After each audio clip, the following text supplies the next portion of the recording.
a ndzi n'wi yingisanga manana loko a ku hlayisa ximilana xa vutlhari bya wena n'wananga. Vonani sweswi nhlahla liya a ndzi yi khomile hi mavoko yi ndzi xupukerile.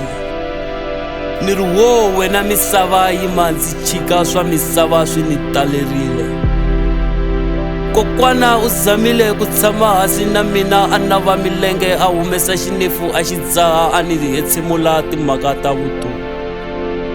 A ku ri n'wananga famba u ta swi vona swa misava u nge swi heti.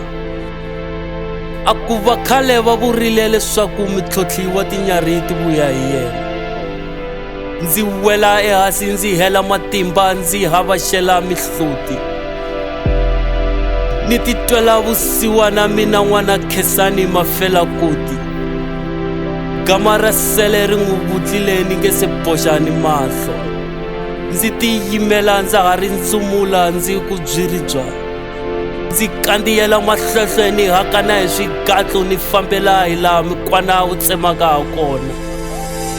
A ndzi khandziya titshava ni nga fiki enhlohlorini ya tona. Ni kulela emavokweni ya vakhalabya ni vakhegulu va ni dyondzisa nawu wa tiyiso.